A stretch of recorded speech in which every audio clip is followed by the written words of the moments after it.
And what you need to look at is the test in the section. Did the second defendant reasonably believe that it was not acting in breach of the FS prohibition? Well, on that, there are a number of points to make. The first is that there's no suggestion that the second defendant was aware that it was in fact in breach of the FS prohibition at the time. You know, Mr. Burnley was cross-examined on the issue. It wasn't put to him, oh, you knew you were breaching the financial services prohibition. That wasn't suggested, never part of the other side's case. The second thing is, and I'm sure your lordships appreciated it from the comment you made prior to the luncheon adjournment, is Bank Sarasin is not a fly-by-night operation. This is where the typical cases I've said, you've got a fly-by-night operation, wholly unregulated, targeting investors in the jurisdiction. You've got completely the opposite. You've got a well-established bank that's been around for a very long time and is highly regarded. Anyone in the financial services field will know. Well, I don't know about highly regarded. I don't know the evidence for that. No, but the comment your lordship made.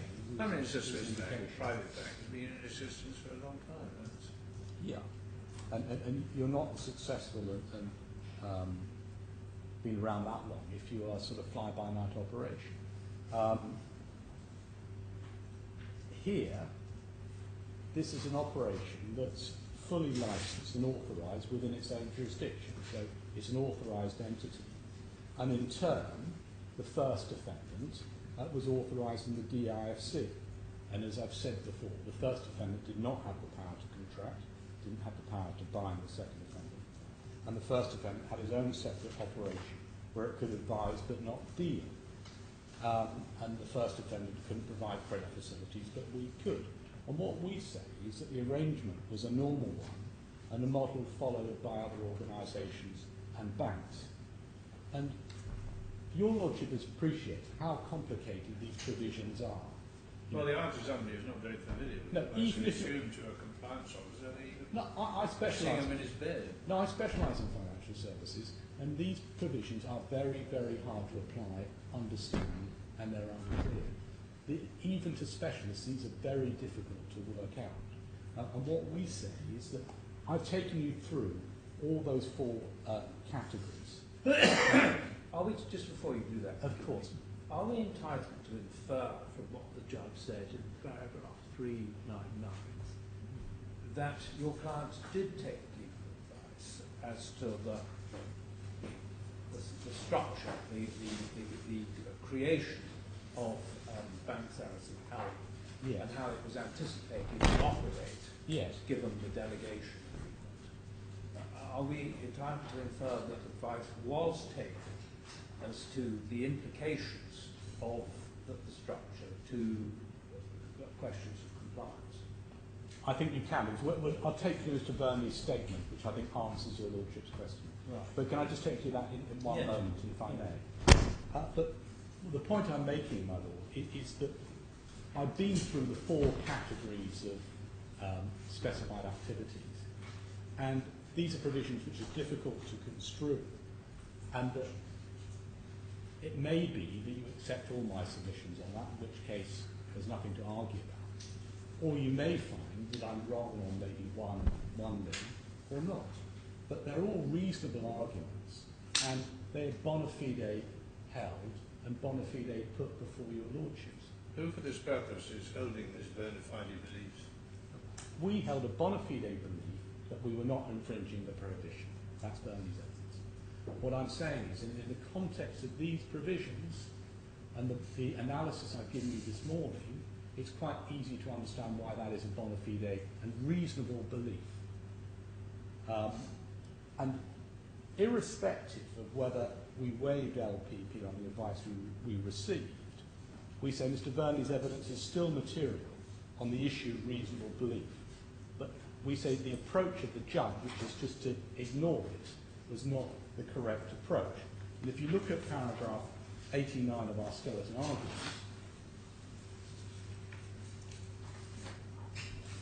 we say those are the key points to derive from Mr. Burnley's evidence.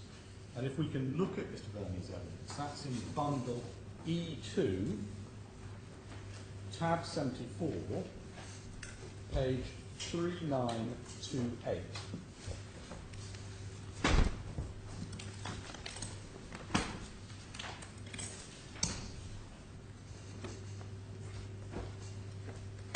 D2. Yep. E2. E2. Sorry, I'm in the wrong bundle. Yep. Yep. Tab 74. E2, tab 74, Yeah. 3298. And I'll read it to you because it's relatively short. This is Mr. Burnley, who's the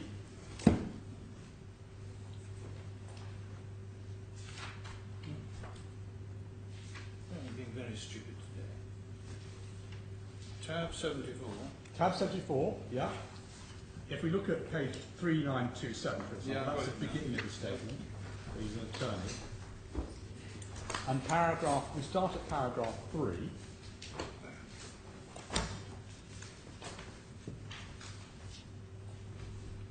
Yeah. I understand that it is now alleged by the claimants, and the reason why it's put this way is it was only just before the trial began that this new allegation came in, and hence his statement is, served at very late in the scheme of things. It was served on the 14th of May 2000. He's in-house counsel, is he? He is, yes. I understand it's now alleged by the claimants that the bank carried on by way of business financial services activities as defined in the law in or from the DIFC in breach of the financial services prohibition set out in Article 41 of the law. The bank believes that the law does not and has never applied to it because the bank has never had a presence and has never carried on business or any financial service activity in or from the DIFC. I was not involved in the establishment of the first defendant, Sarasin-Alpen, the DIFC, which I understand occurred in about 2005. However, without waiving any legal privilege, I was simply informed by bank personnel that in the course of the establishment of Sarasin-Alpen, the DIFC, and the bank's negotiations of the relevant business and shareholders agreements, the bank obtained legal advice regarding the regulatory regime of the DIFC and the structure of its joint venture with Alpen Corporation. Sarasin-Alpen was incorporating and establishing the DIFC as a separate legal entity to be licensed to carry on regulated business and financial services activities in and from the DIFC, including marketing of all types of financial products, not just Sarasin Group products. The bank did not intend ever to establish itself in or to operate from the DIFC or to carry on financial services activities in or from the DIFC. All regulated business activity, in or from the DIFC was to be conducted by Sarasin-Alpen. On this basis, and consistent with the advices it received at the time, Sarasin-Alpen was being established and licensed, and the bank was satisfied it was not required to be licensed by the Dubai Financial Services Authority. There's been no change to those arrangements which would require the bank to obtain a DFSA license.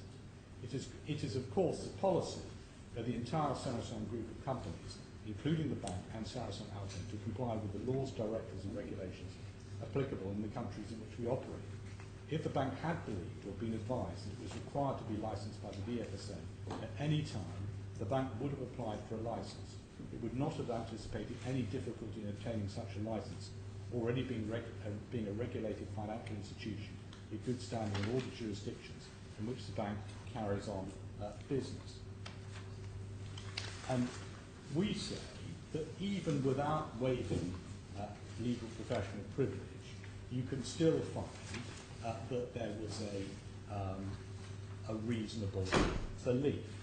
And we summarise that at paragraph 95 of our skeleton argument. And I just invite your lordships and your excellency to read paragraph 95 and 96.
Yes.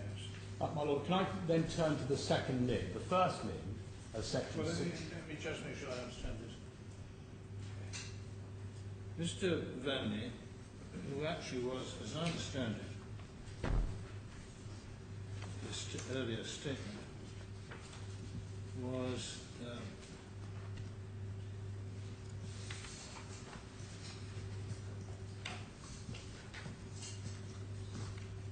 head of the Legal and Compliance Department. That was from 2004. Have I got that right?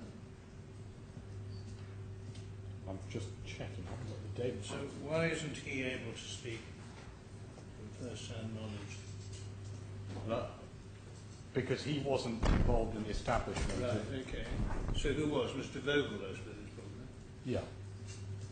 But anyway, he presumably, he says, legal advice was obtained, and I assume there was something in the file. I mean, what is said here is we received, or my employers received anonymous advice on these topics, full stop. Anonymous and undisclosed. Not very telling, is it? I think that if the sole text is, did we receive advice and did we follow Well, it? depends who from, doesn't it? Yeah, I agree. I mean, if he sought advice from a divorce lawyer in Aylesbury, isn't much point? He might get some good advice, you never know. Yeah. He may make some more sense of this than we can. But Anyway, what he said is his evidence was unchallenged and Yeah. could have been challenged despite the absence of the opinion. I'm not sure I quite follow that. well, I think I mean, I assume it would be difficult to make much headway in saying there wasn't any advice, because he'll say, well, I saw something in the file, which wouldn't be a waiver of any form of privilege. yeah. But then the bank Sarasin acted consistently with the advice. How could they challenge that without having the advice? I agree. What I'm saying, Michael, is that my main submission is the test under Article 65 It's an all-encompassing assessment as to whether there was a reasonable belief. Exactly. That I fully You've got understand. Yeah. And we seem to be focusing, and Mr. Werner's evidence focuses entirely on the anonymous, undisclosed legal advice, which may make a modest bit of progress along the line, but doesn't seem to be very much. So what else are we looking at? Well, the points I've already gone through, Right. and that paragraph 7 and 8, which I think are freestanding, which Sorry, is paragraphs 7 and 8. Mr. Burney's statement, Oh, indeed. which are freestanding. Yeah. That's a policy of the group to comply with all laws, directives, etc. And secondly, had it been advised that it needed a license, it would have gone out and got one and had no difficulty in doing so.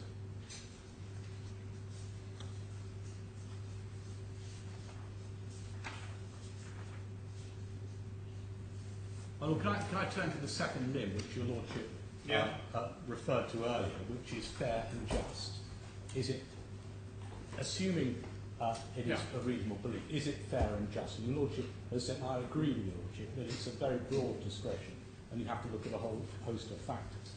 And what we say is that the regulatory claim against the second offenders was introduced at a very late stage, and as with the previous English decision which we looked at, is purely based on the fact that there was a breach of the FS prohibition. It's not based on lack of suitability. The judge rejected the arguments in court and contract against my clients. So the question is, in that background, is it fair and reasonable? Well, firstly, we say that it's a technical argument as to what we did wrong. Now, the other side have categorised this in their skeleton argument at paragraph 30, that there's been a finding that we're guilty of serious misconduct. I say that puts it too high. We're not guilty of any morally reprehensible conduct in that sense. The second point to bear in mind is that we are regulated and authorised in Switzerland. And the third is the point that the first defendant was regulating authorised in the DISC. And that this argument of the claimants is not based on us breaching any duties towards them. And it's not our conduct which caused any loss by the claimants. The fact that we may or may not have breached a financial surplus provision in itself did not cause any loss. The loss was a fall in the markets and not meeting the margin calls. And finally, we acted in good faith throughout, and it's never been suggested that we acted in anything other than good faith. Well, those are the main points on liability. Thank you. Can I now turn to simply rushing through the rest of my skeleton argument? I appreciate that I must give my letter friend the chance to present his case. So I do aim to finish by 5 today. If we go to my skeleton argument, paragraphs 83 to 84,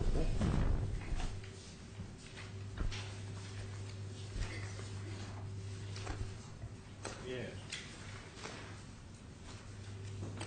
that's a causation point.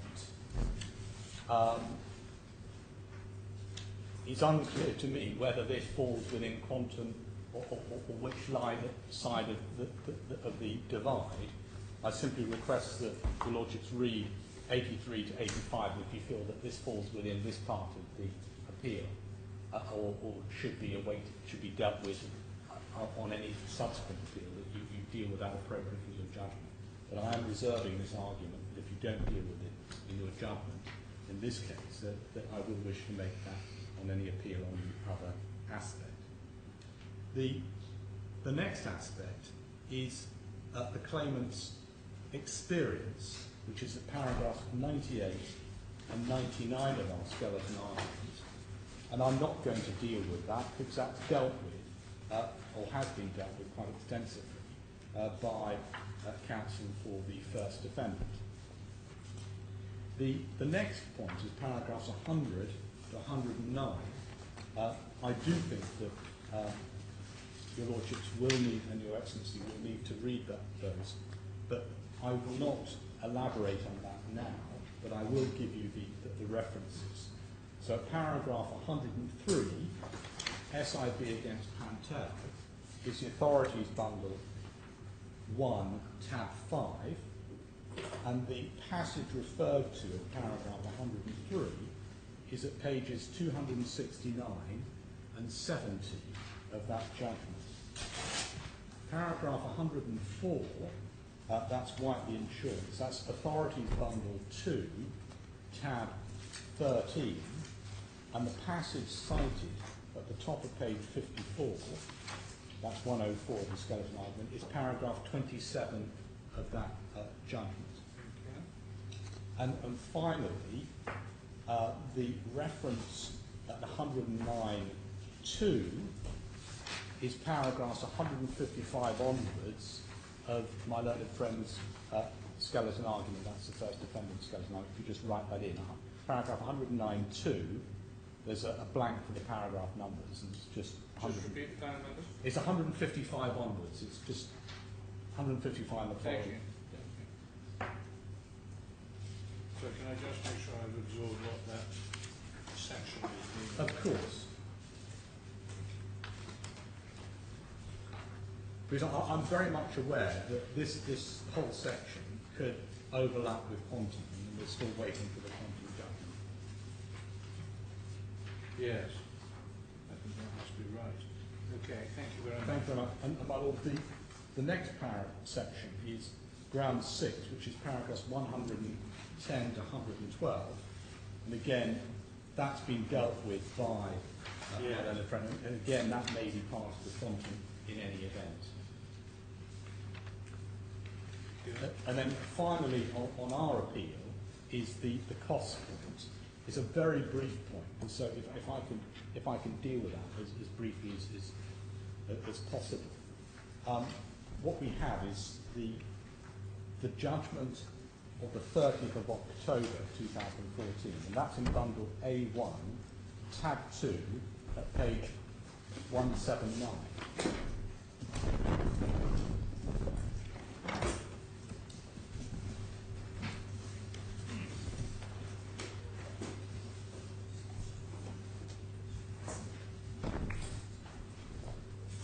And it's page 179, so it's tab 2, bundle A1.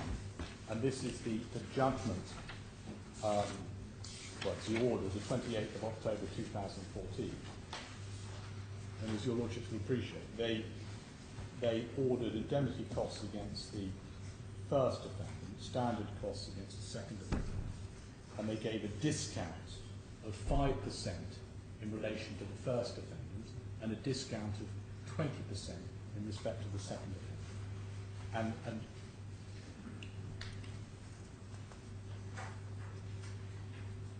he noted at paragraph 11 that in relation to the first defendant, that he took the view that the contractual claim would have succeeded were it not for the fact that by reason of the breach of the financial services prohibition, the agreement on that contractual claim was based had to be treated as void.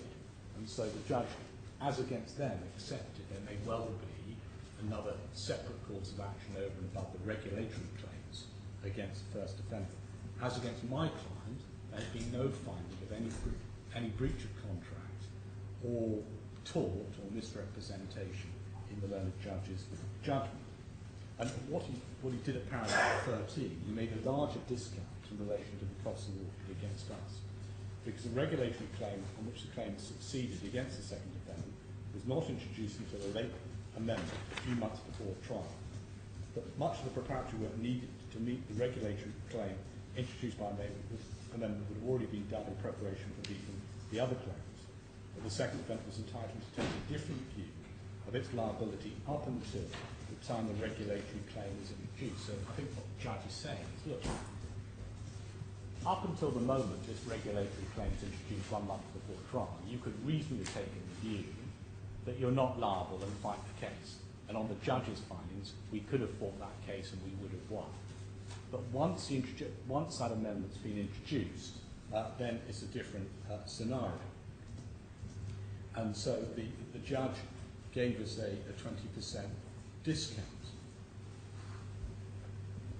So what we say is, look, the reason why we say that the 20% discount is not an adequate reflection of what the cost position should have been is that, firstly, the only claim on which they succeeded is a regulatory claim, unlike the position with the first defendant, where the judge said the only reason why the contractual claim failed. Do you want your costs to the date of the amendment?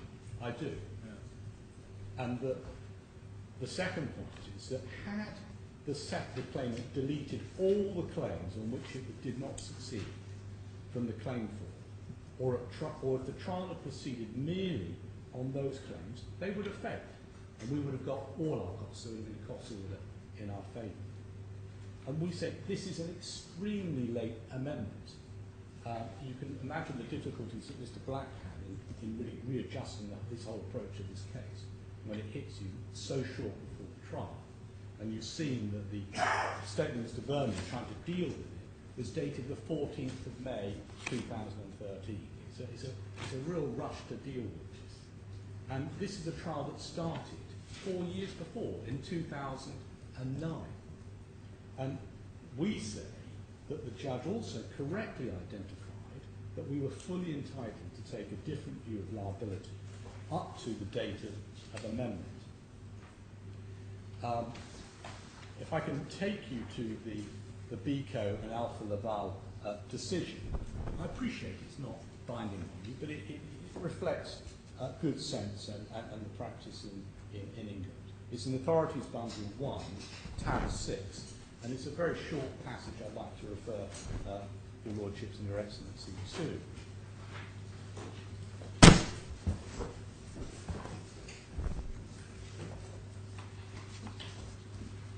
And it's a decision of the Court of Appeal,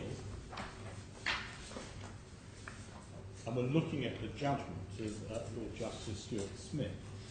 And the page I'd like to refer the court to is page 335, and it's letters A to B. So, in my judgment, the judge erred in principle, and his order for costs is so manifestly unfair to the first defendant that he cannot have exercised his discretion judicially. As a general rule, where a plaintiff makes a late amendment, as here, which substantially alters the case, the defendant has to move, and without which the action will fail, the defendant is entitled to the cost of the action down to the date of the amendment. And then he goes on to say there may, of course, be special reasons why this general rule should not be applied. And we say there are no special reasons in the present case. And what we say is that the 80% cost order in favour of the claimants is unfair in view of the points I've made. And it fails to reflect another point, which is that in principle, the claimants should be deprived of an element of their costs because of the new claim, the failure of the old claim. So they shouldn't be entitled to that element of their costs. And we've got our own wasted costs in fighting this claim up until 1 month before trial, which would have failed, and we've been fighting it for 4 years. So your lordships may feel that the fair order for costs is either we get the costs up until the amendment and they get the costs thereafter, or you may feel that it's much easier for the taxing officer, whoever the person is here, to just simply to say each party bear their own costs, because it could be quite a complicated exercise in splitting out all the costs. But whichever way you do it,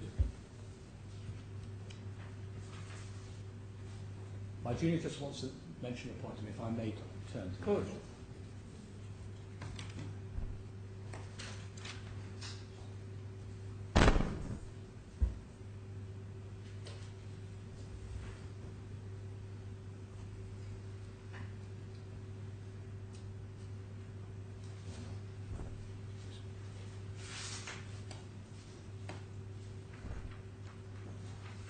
I'll try and deal with the other parts of my skeleton as briefly as possible, because that relates to the claimant's cross appeal. Yeah. And what's noteworthy about the claimant's cross appeal is how little they say about it. They've given a very short grounds of appeal, and their skeleton argument merely just repeats what's in the grounds of appeal. The contractual claim, we deal with at paragraph 119 and 120 of our skeleton argument, which is that in order to succeed on their contractual claim, the claimants have to establish 4 things. One is the existence of a financial advisory contract with each of the claimants and the company. 2, that pursuant to the financial advisory contract, we owe duties to give certain advice or warnings. And it's said that those duties derive from 3 provisions of Swiss law. Article 3982 of the Code of Obligations, Article 11 of CESTA, and Article 5 of CESA. And thirdly, that in relation to each claimant, Bank Sarasin breached those duties. And fourthly, that the breach caused the alleged losses. Well, the judge's findings are at paragraph 413 of the judgment.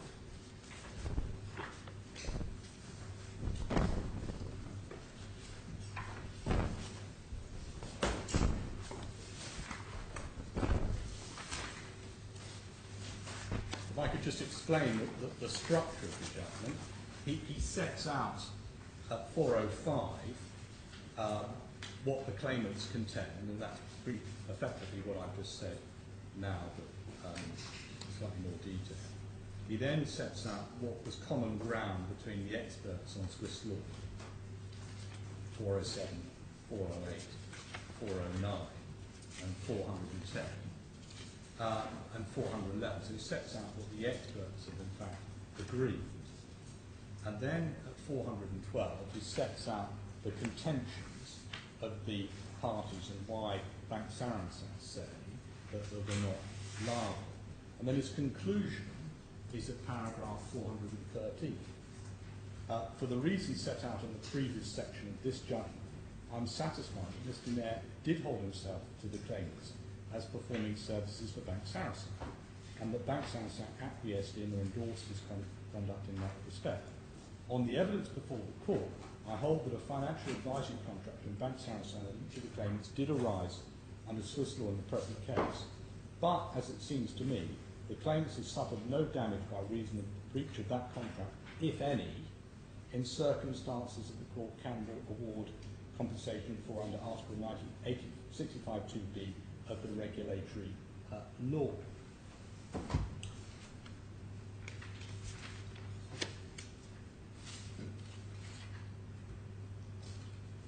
But what the judge did not do is,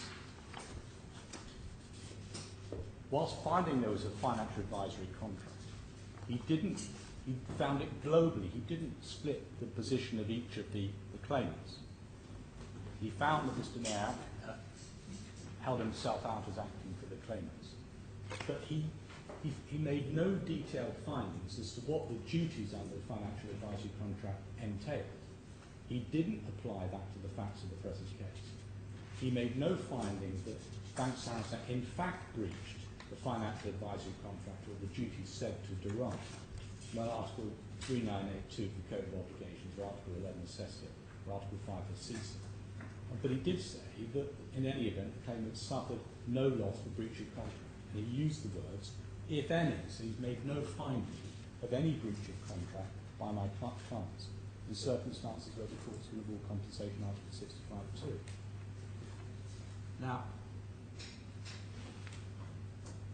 the judge did correctly identify various points of Swiss law as agreed in their joint memorandum, and effectively he set out various parts of the joint memorandum and the earlier parts of the judgment I referred you to. But in order to have a financial advisory contract, it's accepted that you can have one without formal requirements. Of course, ordinarily you'll have a written contract saying this is an advisory contract, advisory relationship. You don't have that here. But it can effectively be concluded without any formal requirements. But by Article 398 of the Code of Obligations, the financial advisory contract must be executed diligently and faithfully. Well, the judge made no findings as to whether or not we did exercise our duties diligently and faithfully. And he said that a duty of diligent and faithful execution may encompass the duty to inform and disclose risks. But then, paragraph 4 on page 60, the extent of the duty to inform in the context of the financial advisory contract depends on the business experience of the client and various other factors. Well, what the claimants are saying, and I've summarised in paragraph 124 in their skeleton argument, they say, well, it's Article 3982, Article 11 of the CESTA, Article 5 of CESA, but neither Article 11 of CESTA nor Article 5 of CESA were even pleaded in the pleading. And leading counsel for the Bank Sarasin went at trial made it clear that he was not going to be cross-examining the claimant's experts on those two matters because it wasn't a pleaded issue. And the other side were asked to particularise their claim under Swiss law, and their response to the request for further information only mentioned Article 3982, paragraph 7.1. Paragraph 7.1 of the response. Just for your Lordship's note, it's bundle B, tab 14, page 307. So those aspects of Article 11 and Article 5 were not even pleaded. But the judge's reasoning on whether or not there was a financial advisory contract was extremely limited, as set out at paragraph 125. He said, on the evidence before the court, I hold that a financial advisory contract between Bank Sarasin and each of the claimants did arise under Swiss law in the present case. Now, what the judge didn't do, paragraph 213, is identify what that evidence was. And so I submit it's necessary to look at, well, what are the requirements for a financial advisory contract? And the two requirements are set out at paragraph 127 and in Professor Noble's report. And I'll take you to that now. It's at bundle K, tab 286, at page 7915. So at bundle K, tab 286, 7915.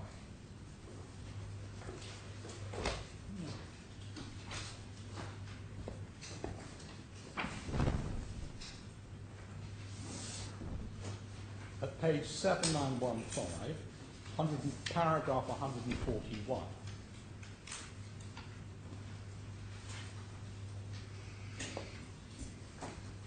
My lords, if I'm going too quickly, please tell me. I'm very conscious. Page 7915. 7915, paragraph 141. I will tell you what was wandering through my mind. What? What was wandering rather lazily through my mind was that I was surprised the judge was able to finish the judgment in less than 3 years, given the welter of material that he was given. Right. Well, there's a huge number of issues, my lord, and that's correct. This is a complicated case. Paragraph 141. Yeah. In the present case, I understand that there is no explicit investment advisory agreement in writing. In this regard, the Swiss Federal Court has on several occasions ruled that a financial advisory contract can be concluded without adhering to formal requirements, such as an explicit written agreement. 142. There are two cumulative requirements for the conclusion of a financial advisory contract. According to the case law of the Swiss Federal Court, a financial advisory contract arises where there is one, an ongoing long-term business relationship between the bank and its client, and in addition, and based thereon, two, a special relationship of particular confidence is developed, so that the client can expect in good faith to be advised and unwarned without being asked. Thus, a financial advisory agreement requires that advice is regularly sought. So those are not alternatives, but cumulative. They're cumulative, that's correct, my lord. Yeah. Thus, a financial advisory agreement requires that advice is regularly sought and given during a long period of time. In the aforementioned decision of the Swiss Federal Court, the relationship between the bank and its client lasted 2.5 years. In this context, the Swiss Court pointed out that during this aforementioned 2.5 years, there were intensive and frequent telephone contacts between the client and the bank. Based on this ongoing relationship, a special relationship of confidence arose, which entitled the client to expect and to receive advice from the bank. In the present case, the period between the first and last investment was only about 8 months, and between the account opening and the first investment only 2 months. And more importantly, there was, as I understand, no significant contacts between the second defendant and the claimants. However, it remains within the court's discretion to affirm or deny the presence of an ongoing long-term relationship, as this involves a question of fact or interpretation thereof and has to be assessed by the court. And as according to Swiss law, the claimants bear the burden of proving an ongoing long-term relationship and a special relationship. The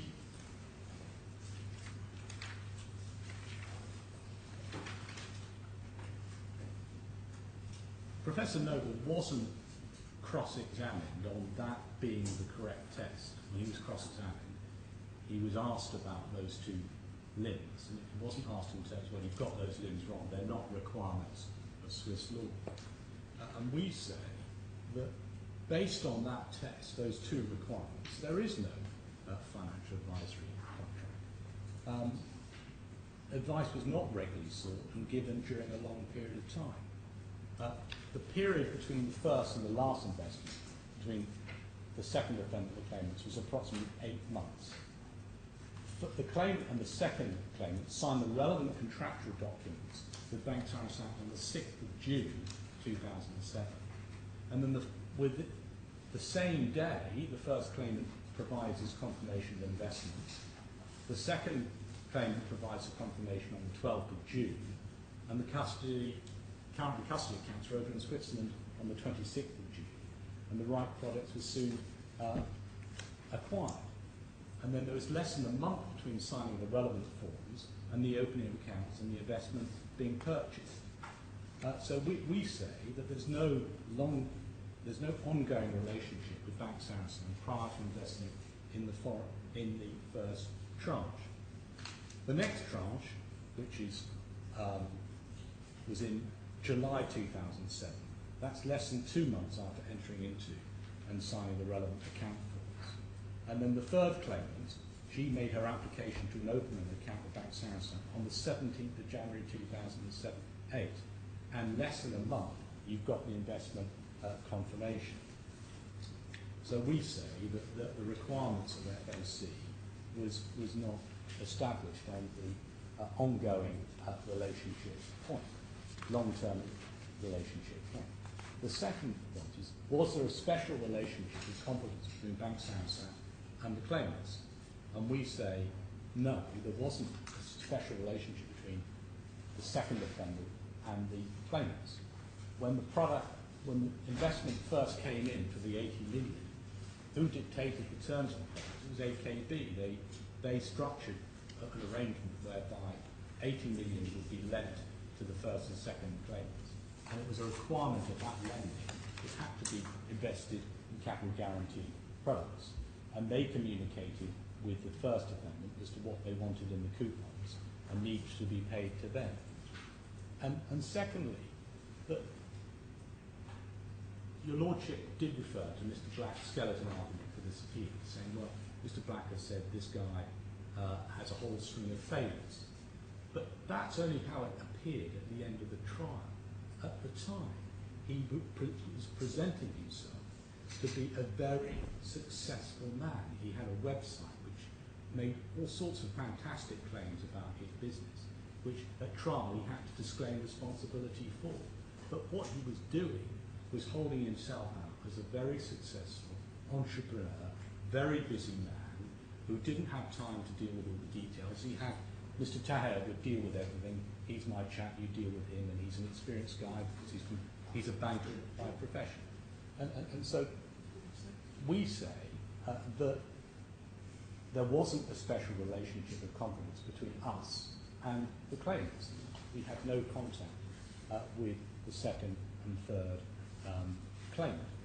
The next aspect is, did Bank Sarasin owe any duties?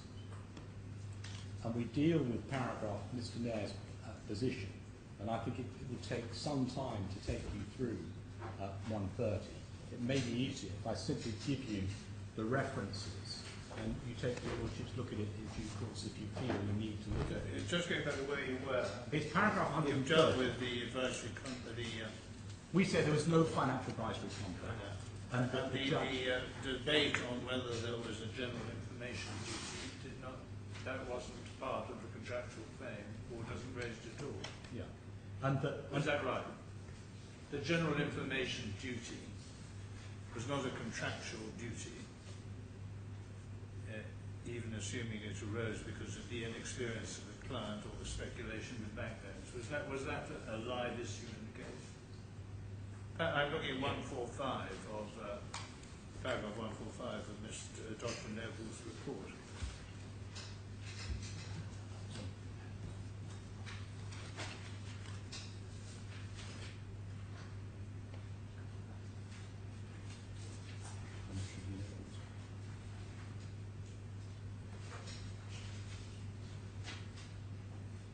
Well, let's put it this way.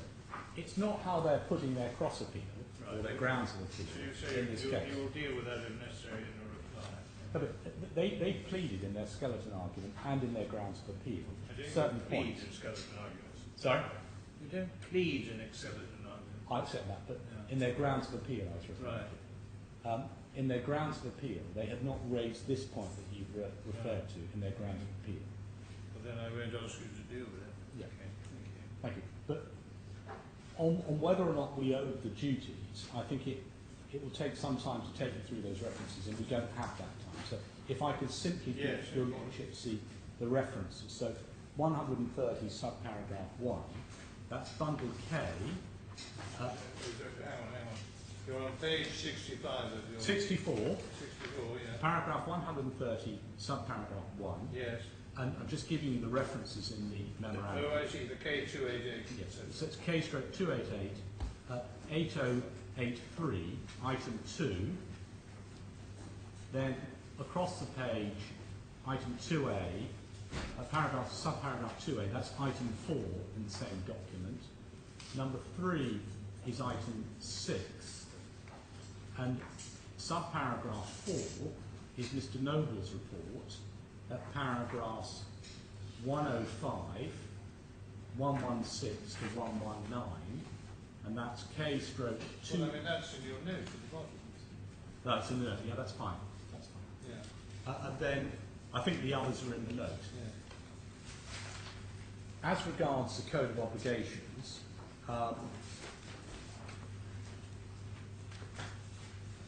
it seems as though I've given you all the notes on this in these various positions. So that takes us up to 133. Has liability been established? And we say clearly no liability has been established because the judge made no finding of breach. He made no finding as to what requirements we failed to comply with. So we say that this contractual claim, which is being referred to in very short paragraphs on the other side skeleton argument, and very briefly in the grounds of appeal, has got absolutely no merit at all and should be dismissed. And interestingly enough, they haven't raised this as a cross appeal. It's just something that's referred to in a paragraph in their grounds of appeal. The next item, my lord, is the actual grounds of appeal, which is that they say that the judge erred in concluding we're not vicariously liable for the second defendant's conduct. And on that, my lords and Your Excellency, I simply refer you to, in due course, if you feel you need to my submissions, paragraph 136 onwards. And if I can give you the reference at the top of page 72, which is subparagraph 4 of 141, that reference is paragraph 130, subparagraph 4. So if you can kindly fill that in at the top of page 72. So paragraph 100, you're looking at subparagraph 4 of 141. Yes, correct. And the reference is 130, subparagraph 4. Of what then? Of this document. Oh, I see. This is just cross-reference in the skeleton argument. And then, as regards to this representation claim, the judge soundly dismissed, and we say an appeal against that is entirely hopeless for the reasons given by the judge in his judgment. So that's where we are on that aspect. Okay. My Lord, my juniors prepared a list of the communications between Thank you. the first defendant, the second defendant, and the H bundles, which show the investment requirements raised by the defendant, first defendant, and the second defendant. Would you like it just to type it up on a piece of paper? It's quite a long list.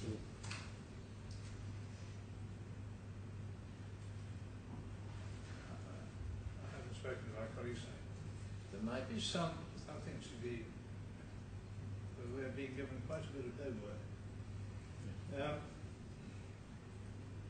Speaking of myself, I quite welcome a chronological list of communications between, if any, written or electronic communications between Bank Sarasin and the claimants. A chronological list of communications between the claimants and Bank Sarasin-Alpen, and then the document which is in drafts, communication between Bank Sarasin-Alpen and Bank Sarasin. I'm sure the When I say chronologically, I think that could be confined to the years. Well, I'm not sure I got a sufficient grasp, but in 2007 and 2009, that's good. And Ms. Brindle simply asking, would you like that in 3 separate documents? Yes, I would. Yeah. Or certainly in 3 separate sections if on the same document. And unless your junior's writing is absolutely perfect, wouldn't mind it being typed. Thank you. That'll be done, Lord. Thank you very much. So, my Lord, those are the submissions on behalf of the second. I'm sorry we may have rather hustled you along. We've got a lot to... I know you put a lot. Yeah. Thank you very much. Thank you. Well, on the question of housekeeping, there's just one matter I wanted to raise. This is not adding to any of the Lordship's task at all. You may remember that in our indexes, particularly to the age bundles, we had cross-references to the trial bundle. Yes. Trial deed. And my learned friend, I think, suggests that if the court adopted, it might be helpful to have the reverse schedules. In other words, so that you can look at a trial reference and immediately find it in the age bundles. We've done that. Can I hand those up? Thank you. First of all, just explain them and then tell you what should suggest where they might be put. Just first of all, just so I can show you what it is. I hope this is what was suggested. I hope the learned friends got a copy. Thank you so much. So, for the most part, my lord, the left-hand column are the trial bundle references, which you see from time to time, either in the judgment or in witness statements or whatever. And then they are then referred to the appeal bundle in the penultimate column, the nearest column to the right, bar 1, so that you see that they're mostly, I think entirely, to the age bundles. That's extremely helpful. Thank you very much. We do actually go on for good measure, although this may be less helpful, beyond the D bundles to, I don't think this is going to matter too much, but to write it in the last 2 or 3 pages of this, the core bundles at the trial, starting on page 18 of this document. That you probably haven't really come across. I didn't know there was one. No, well, if you were to stumble upon such a thing, that's it. My lord, I suggest that you put this at the beginning of bundle H1. Yes. For want of a better place to put it. Thank you very much. Either immediately before or immediately after the index. I don't mind which, which is no mind. Thank you very much. Since I left the point alive when we closed the play yesterday, we have considered the question of damages, and we have concluded that it would be appropriate to leave all aspects of damages, if necessary, to a further hearing. Yes. Thank you. Let me just clear the decks, Mr.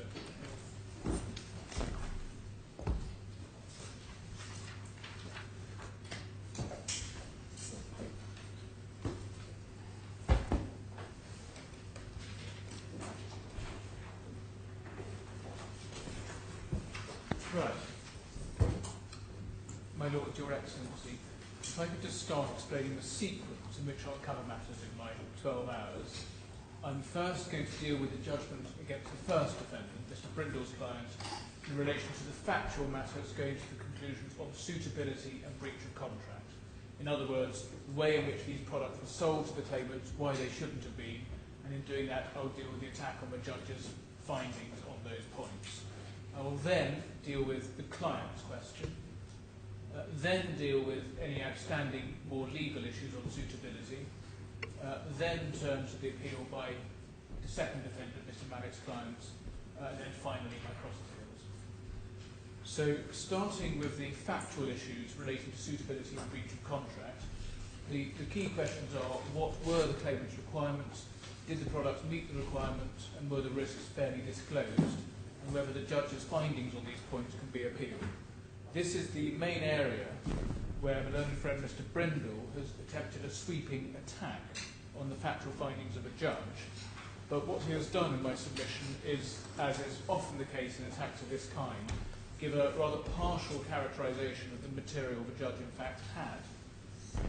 The judge did have material which showed clearly that the claimant's requirements were exactly as the judge found, that Sarasin-Alpen wrongly promised that it could meet those requirements, and that the product wholly failed to meet the requirements stipulated, and indeed the risks were not disclosed. So what I'll do is take my lords on a quick tour of the key points found by the judge in this area and his reasons for doing so. And I will submit there's no possible scope for appealing the judge's findings on facts.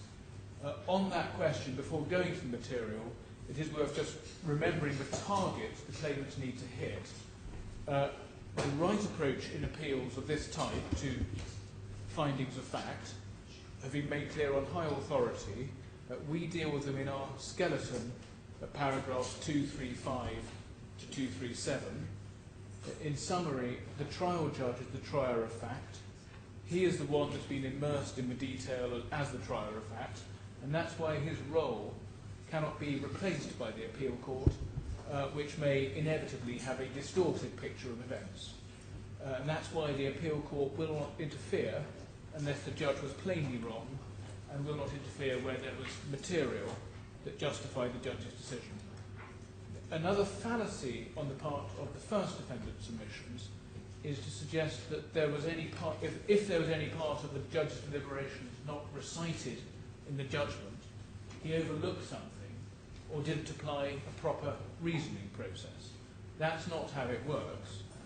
Not everything can conceivably be recited in the judgment, and the judgment is in many cases forming assessments in the round and based on the totality of what he's heard. And that's why, in principle, the appeal court must proceed on the basis that the judge looked at and took account of all the material before him, absent a clear indication to the contrary. And there's authority for that in the Howson and Nicolaisen case.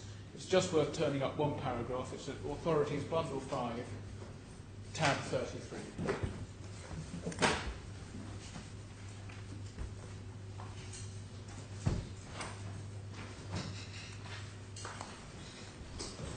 I've referred to some parts of the case already in my skeleton,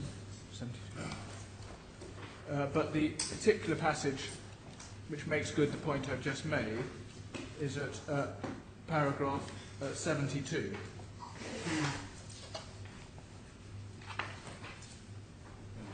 As noted above, Authorities 5. yes, tab 36. mine's in tab 33. No, sorry, I misheard you. Yeah. No problem. Thank you. Paragraph. A Canadian case. My Lord, yes, it's a familiar proposition. Paragraph 72. As noted above, this court has previously held that an omission is only a material error if it gives rise to the reasoned belief that the trial judge must have forgotten, ignored or misconceived the evidence in a way that affected his conclusion. In the present case, it's not clear that the trial judge's reasons which portions of the evidence of Mr. Loughlin, Craig and Toby Peterborough House and she relied on, or to what extent. As we have already stated, the full evidentiary record before the trial judge, and absent further proof that the omissions in her reasons were due to her misapprehension or neglect of the evidence, we can presume that she reviewed the evidence in its entirety and based her factual findings on this review. This presumption, absent sufficient evidence of misapprehension or neglect, is consistent with the high level of error required by the test of palpable and overriding error. We reiterate that it is open to the trial judge to prefer the testimony of certain witnesses over others and to place more weight on certain parts of the evidence than others, particularly when there is conflicting evidence. The mere fact the judge did not discuss a certain point or certain evidence in depth is not sufficient ground for appellate interference. And that's, in my submission, a pithy summary of a well-known proposition for appellate courts considering appeals on findings of fact.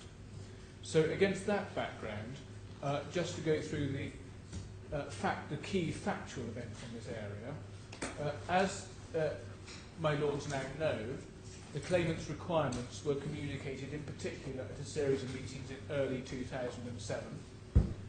The position was, at trial, that there was not a single contemporaneous note of the meetings, any of them, or of what was said to them. The Saracen side simply made or kept no notes at all. From the Saracen side, Mr. Nair was at particular meetings, but the defendants did not adduce any evidence from him. And contrary to a submission my learned friend Mr. Brindle made, there were inconsistent explanations as to why Mr. Nair had not been called. In opening, Mr. Brindle suggested that in substance it was because Mr. Nair was a venal person who just wanted to be paid for his evidence. That's what the judge recorded at paragraph 167 of his judgment. That itself was telling, but there was then a wholly separate explanation from Mr. Nair for not calling him. Sorry, from Mr. Walia for not calling him. What Mr. Walia suggested was that Mr. Nair had in fact come and given a draft witness statement, but he couldn't get his permission from his employer to be a witness. But he did say that Mr. Nair was in the jurisdiction and indeed in the building, so presumably could have been called. Now, my learned friend, Mr. Brindle, took my lords to part of Mr. Walia's explanation on this area, but he didn't go to the last part of the passage of cross-examination, where Mr. Walia, in fact, disavowed my learned friend, Mr. Brindle's original explanation in opening. That is at bundle D2, tab 55.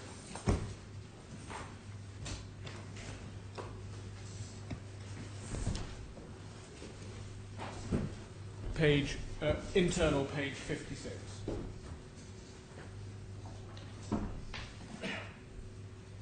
Mr. Walia said, answer beginning at page, having the question asked, that the position must be that Mr. Nair would say anything for money and would be seen.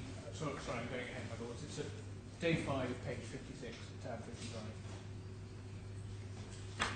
The reality is you recognise that Mr. Nair would say anything for money and would be seen as such by this court, and that reflects your view of Mr. Nair as well, doesn't it? Answer, no. Again, he worked with me for a long time. He did a great job of whatever he did. Maybe at a point in time, this is what the client is saying he did. Specifically, I asked Sharad when he came to see me, and he said he did not do any such thing, but the client claims so. I don't know how to refute that. And what Mr. Walia is suggesting, having originally suggested he had a witness statement, is inconsistent with Mr. Brindle's explanation in opening. So, 2 points following from that. One, it all reflected pretty badly on Mr. Walia.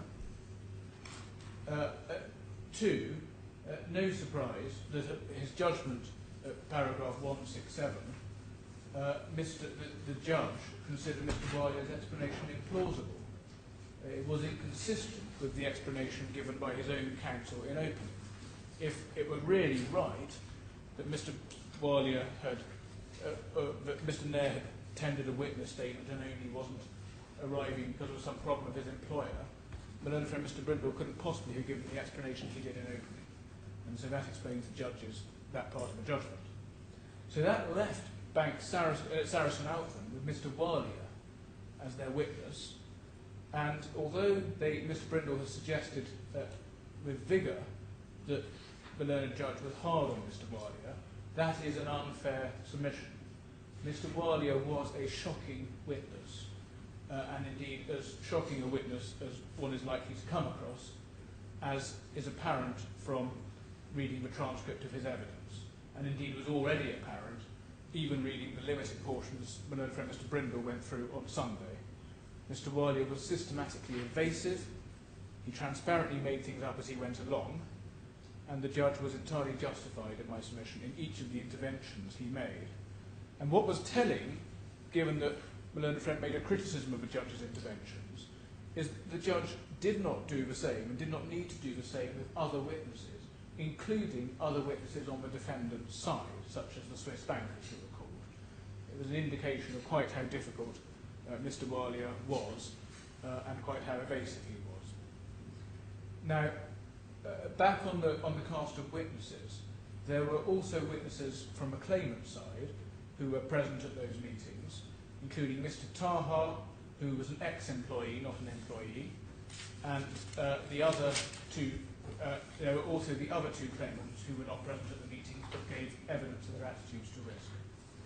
Now, coming to the meetings themselves, what in my submission you see is that, contrary to the impression given by the defendants, the judge's conclusions about what was communicated in terms of requirements were exactly as the evidence indicated. So, the first meeting was the introductory meeting between Mr. Taha and Mr. Nair, dealt with at paragraph 74 of the judgment. Now, the only person who could give evidence about that was Mr. Taha, because Mr. Nair wasn't there, and the judge formed an assessment of Mr. Taha, quite fairly we say, that he was an honest witness. One small point here, there's an observation from my learned friend, Mr. Brindle, that Mr. Taha didn't give evidence on oath.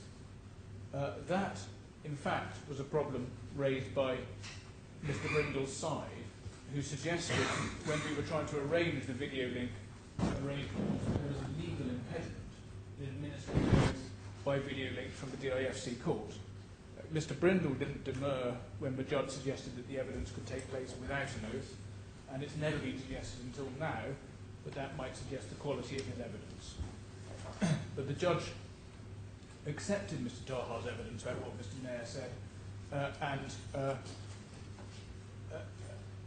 and I would add that paragraph 25 of Mr. Taha's witness statement wasn't in fact challenged or contradicted by Mr. Brindle in cross-examination. And if you'll note, the reference to the relevant part of the transcript is at D1. Sorry, I don't have paragraph 25 of the statement in my head. What's the significance of that? That's the passage that deals with this meeting. So I'm trying to move quickly, but my Lord is absolutely right to interrupt me. What I should say is... It's quite worth making, it's quite worth understanding. Yeah, no, quite, my Lord. Paragraph 25 is at bundle E2, tab 69.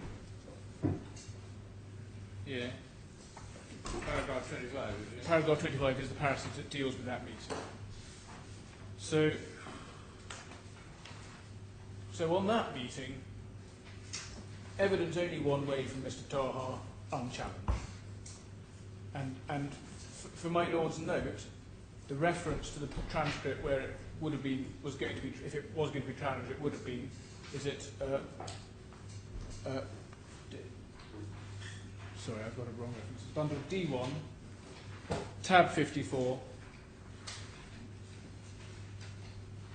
internal pages 55 to 56. So that's that meeting. Judge's finding entirely justified. We then move to the 24th of April meeting, which is the much more important meeting, attended by Mr. Khorafi, Mr. Taha, Mr. Nur, and Mr. Al-Shati. Now here, the claimants had all four of the attendees from their side as witnesses, and the defendants had Mr. Alia. And the judge's findings are summarised at paragraph 6 of his judgment, 76 of his judgment.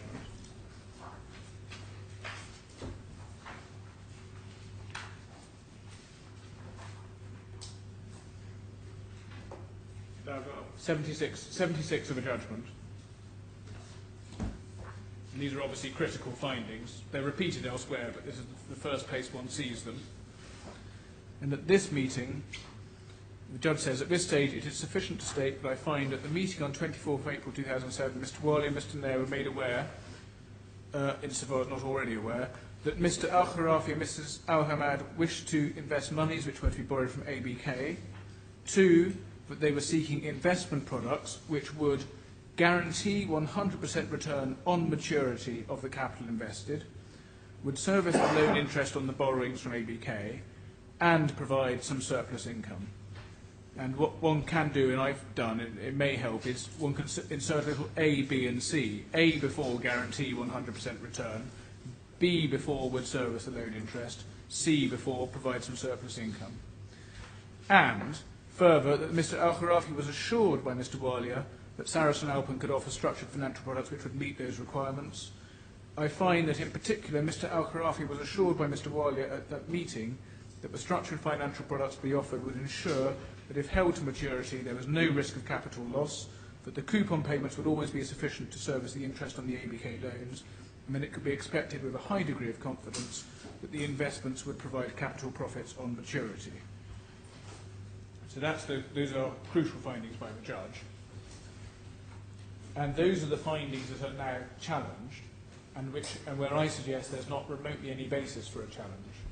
Now, the judge dealt with his process. He didn't need to explain all his process, and I'm not suggesting he did, but he gave an indication of his process at paragraph 170 through to 180 onwards of his judgment.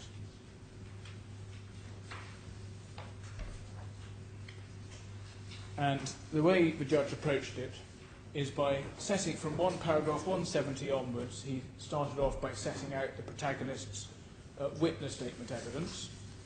He then dealt with the cross-examination from both sides, and there are some crucial features of that, which we need to briefly go to. The first feature is that Mr. Brindle's own case, as put to Mr. Al-Khorafi, was pretty much what the judge found in the first and second, or the points I've just been to in paragraph 76 of the judgment. One sees that from paragraph 178 of the judgment, where the judge says, in the course of his opening or his cross-examination at the trial, Mr. Alia confirmed that the substance of his case as to the meeting on 24th April was, as had been put to Mr. Al-Khorafi by Sarasin-Alpen's counsel, Mr. Brindle QC, that, and here's the passage from the cross-examination of Mr. Al-Khorafi. What you, Mr. Khorafi, made clear to Mr. Alia that you wanted was, 1, capital protection, 2, money that you could pay to cover the funds advanced by ABK, and 3, some return. And by the Lord's note, the reference to Mr. Brindle actually putting it that way is at D1, tab 52, at day 2, page 21. Page 71. 21. So on this pretty crucial point, the learned friend Mr. Brindle put what was, in essence, the key planks of our own case to Mr. Al-Khorafi.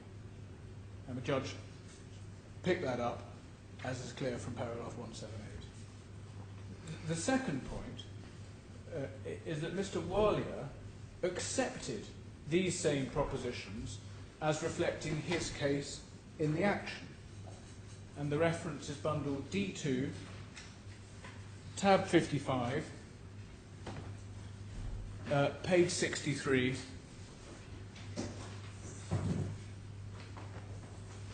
line 22. Sorry, page again. Page 63, Yeah. line 22. Well, in fact, it's really 62 and 63. It's quite a long passage.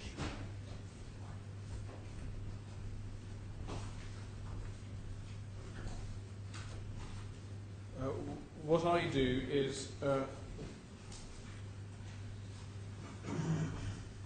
read the proposition that Mr. Brindle had put to Mr. Al-Khorafi and ask Mr. Alia if that represented his case in the action. His answer, correct, it's correct. So, not only Mr. Brindle putting the case to our witnesses, Mr. Alia, his witness, accepted it. Now, just on that case that was put and accepted, one can see again, just looking at paragraph 178 of the judgment which I've just been to, the 3 elements do encapsulate our case. The promise made was one of capital protection.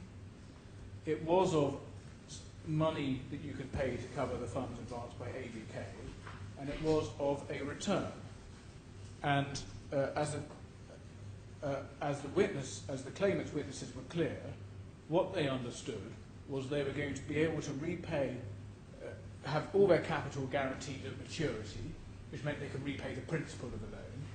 They were going to have interest along the way, so they could, in the form of coupons, so you could repay the interest on the loan, and you had the prospect of a return. And obviously, just looking at the judge's, the words of a judge and Mr. Brindle at 178, you don't get to the return position until you've cleared principal and interest. So there's no doubt from the claimant's evidence about what they said they were promised, and in substance, it was put, indeed, to the claimant and accepted by Mr. Alia.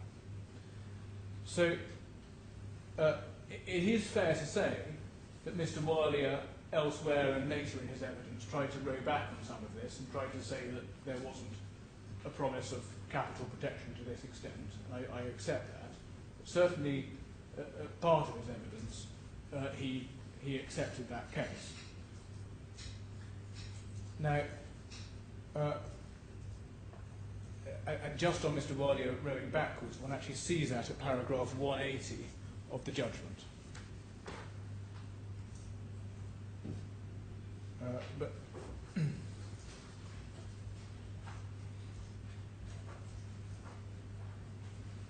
what Mr. Walia later tried to say in his evidence was that using the coupon to cover the interest payment was something that came later and wasn't mentioned at this April meeting.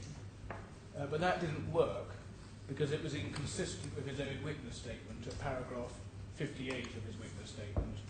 And what Mr. Walia, when cross-examined about that, did was retreat on that, and he accepted that he did tell Mr. Khorafi that the coupon would meet the interest payment to ABK. And the reference for that is at bundle D2, tab 55, day 5, page 86, line 6. And that's the point the judge makes at paragraph 180. It is perhaps worth picking up that reference. So that was day 5, page 86. Day 5 being divided 55. Well, yes, tab 55, yes. Page 86. 86.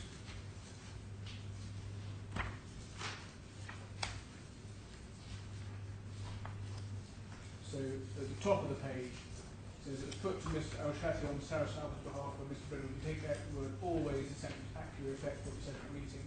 This is again your case in litigation. Is Mr. Brindle fairly summarising your case in this litigation correct? I then say, but the problem with that is it amounts much the same thing, doesn't it? No, you're telling Mr. Khorafi the coupon would meet the interest payments to ABK.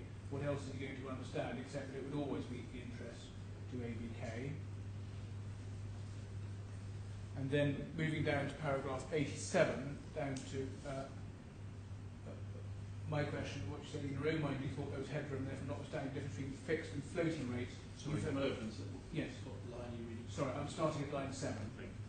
Are you saying that in your own mind you thought that there was headroom and therefore notwithstanding the difference between fixed and floating rates, you felt it safe to tell them the coupon would be? Answer, they didn't ask them. They didn't ask me. Like I said, if they asked me, I would have told. It was just my own personal thought. The difference, whether it's 5, 8 or 10 was always there. They did the calculations.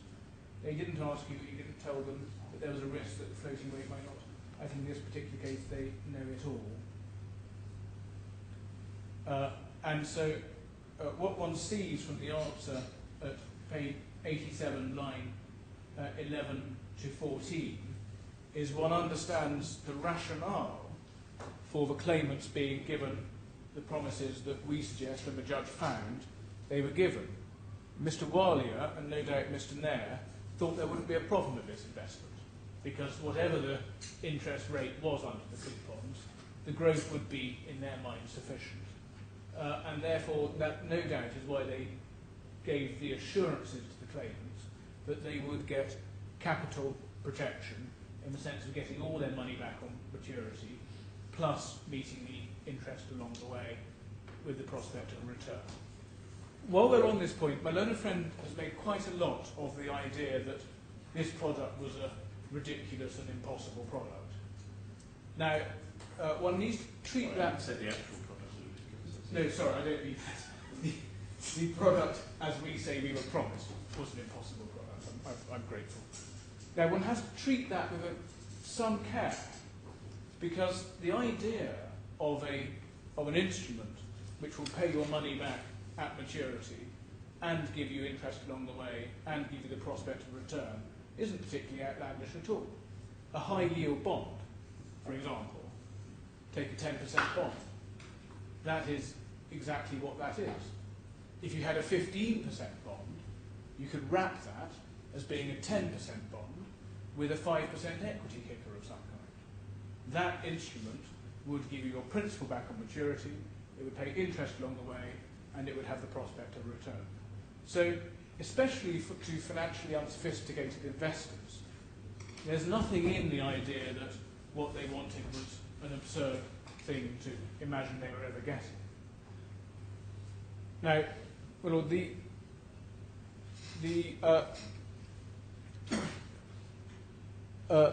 findings by the judge on the April meeting are themselves, in my submission, really determinative. They fully justify the judge's findings. They are supported by the evidence, and there's nothing in the process adopted by the judge which suggests that there is anything that's gone wrong in the way the judge has approached the evidence. Because not only do we have what Mr. Walia actually accepted and what Mr. Brindle put, we had the claimant's own evidence and how they were approached. Now, Mr. Nur gave evidence which you'll find in bundle E2. This is Mohamed Nur, who gave evidence for the claimant. You'll find that in bundle E2 at, sorry, I borrowed E1.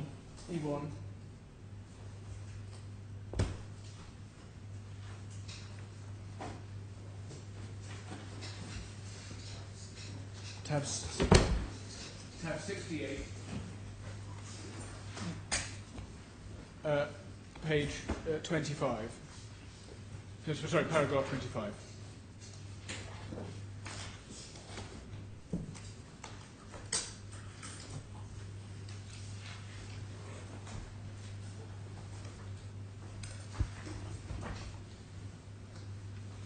That is evidence that's quoted by the judge at his paragraph 172, and that was the subject of cross-examination. And you'll see the cross-examination at D1, tab 53, internal page 78 to 80.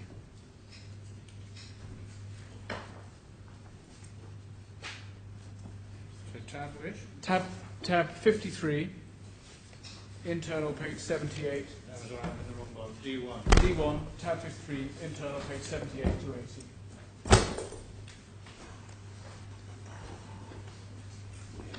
Nearly there. Sorry to be slow. Yeah. Tab 53. Tab 53, internal page 78 to 80 of the transcript. Yeah. And this is Mr. Brindle's cross-examination of Mr. Nur. Now, in relation to this crucial paragraph 25, Mr. Brindle says, then you start describing paragraph 25 is the meat of it, so to speak. Yes, you of course, as we know, although obviously a highly intelligent person, don't have particular financial expertise or experience, right? Answer nothing in finance. When you're hearing these things that Mr. Walia said, although I accept you may have got the broad gist of it correct, you may not have got the precise words used absolutely right. Would you agree with that? No, I don't agree with you. In fact, the differences between your case and what Mr. Walia accepts he may have said are not that great. But can I just take you through them quite quickly? The first point is the same point I really just asked Mr. Al-Shasi. In the first line of paragraph 25, you say, Mr. Walia had said that the coupon would always, see the word always, meet the interest payment. I suggest to you, and I accept that obviously the coupon was intended to meet that payment, but I dispute that he said it would always do so. I suggest to you it may be that the word always was not used. Answer no, that's what I heard, that it would always meet the coupon payment. And then there's that cross-examination goes on the rest of the page, which I won't read unless my other friend wants me to. Then at the top of the next page, the question was, what do you understand by capital return? That based on what you put for your investment, you will receive your capital back guaranteed. On top of that, some profits or extra cash, whatever you put. Question, I suggest to you, he didn't go so far as saying there is a negligible risk of not making a substantial capital return. That's his case, and I suggest to you can't be sure enough as to what was said at the meeting to say that he was wrong.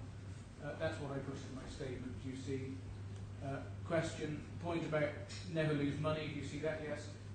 Question, in a sense, it's exceptional on our side they would never lose money. In the sense the capital was guaranteed. That's my client's case. Mr. Wiley doesn't accept he says that phrase, but could this be simply a reflection of the fact that it was stated by him that the capital guarantee product rather than that he used the phrase answer, he used the phrase never use money, never lose money.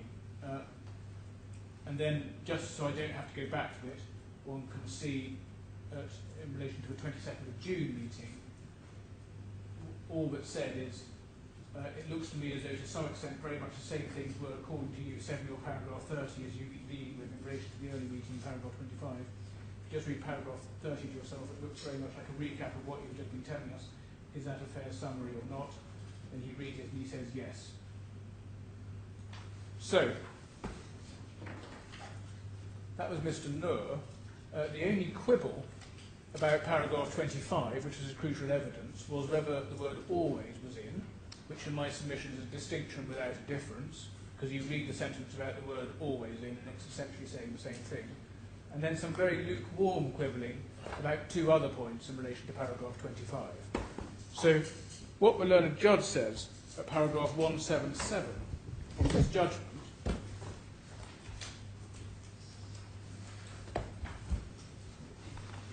when summarising the extent of the cross-examination is absolutely spot on.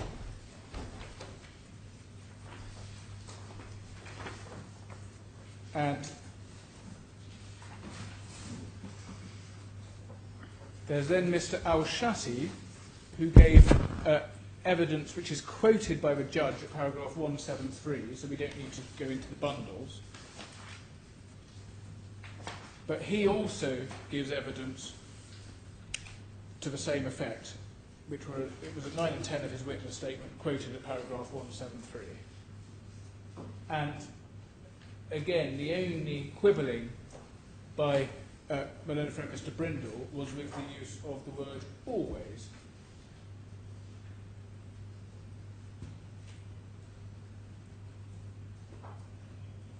So, on the key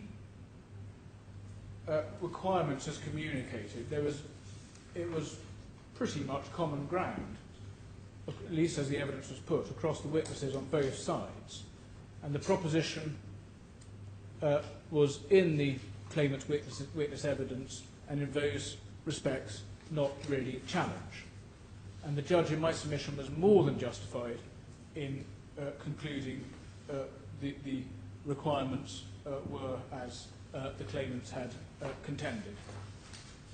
Now, the next part of the 24th of April, the importance of the 24th of April meeting, is that the judge also found that what was required was no risk. That's part of the judge's propositions at paragraph 76. And this was something that Mr. Alia accepted in terms. And he accepted this in terms twice, and the reference is at D2, tab 55, page 67, line 22.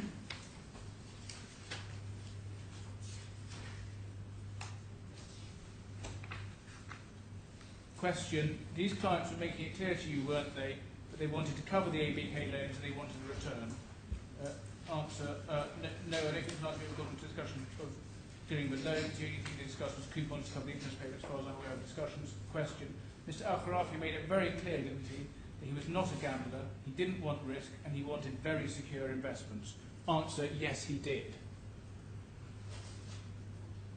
Then next question, Mr. Khorafi was not overly concerned about how much money he made from the investment, but he made it clear he didn't want to lose money. Correct. He was very clear. Now again, given that that part of the evidence was accepted and unchallenged, it's impossible to see really how the claimants can maintain their case that the claimant's requirements, so how the defendants can really maintain their case that the claimant's requirements were not as exactly as they said. A no-risk product would not have the very substantial risks that these products had, and which I'll come to when we get to the actual sale of the products. Mr. Noor also gave evidence about needing no risk, which the judge referred to at paragraph 172.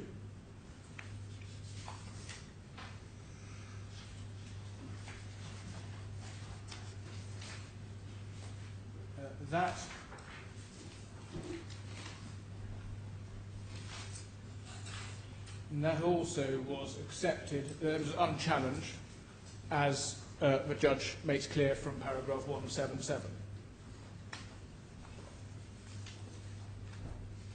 And again, for your reference, the reference to where it would have been challenged, if it was going to be, is at D1, tab 53, internal page 77 to 78. Mr. Al-Shati gave evidence at paragraph 9 of his witness statement, quoted in paragraph 173 of the judgment, that the claimants wanted no risk.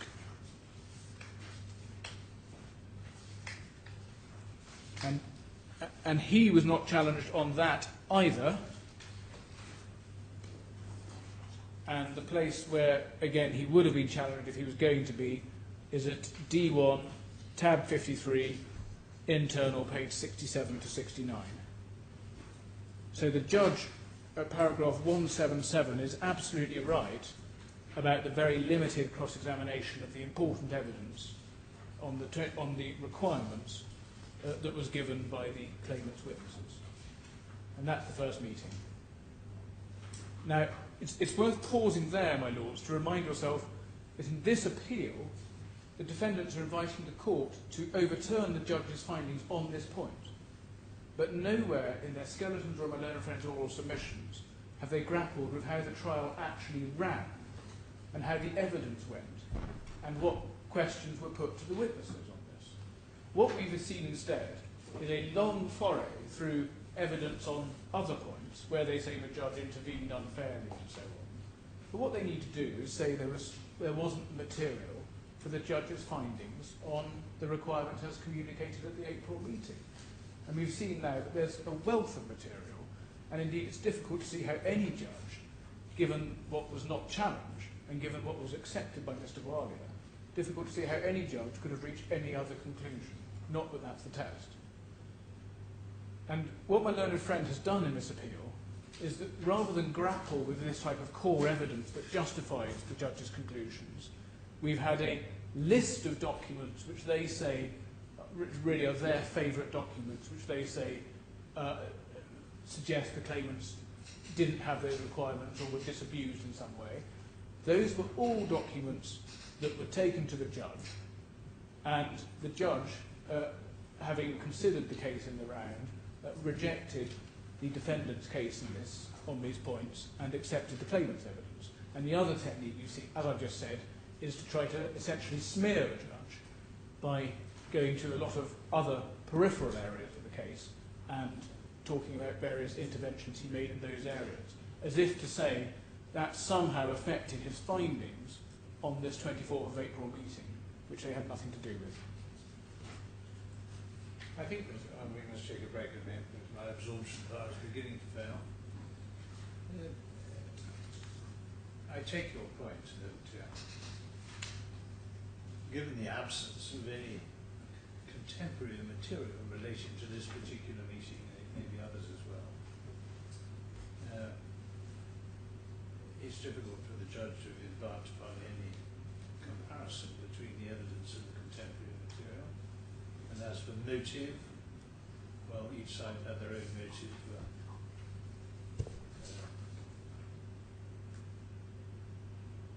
either disguising they were acting as a wild salesman, or on the other side, anything to avoid paying the bill. So that doesn't take one very far, and that's probability as well. Again, probability don't take one very far on this. And the judge has made his finding on demeanour. So, as you rightly say, it's inevitable that one would have to impose a considerable amount of reliance on the judge's analysis of the oral evidence. I think the documentary point that Mr. Brindle is making, although I'm not sure he quite put it this way, the description of the nature of the investment that was being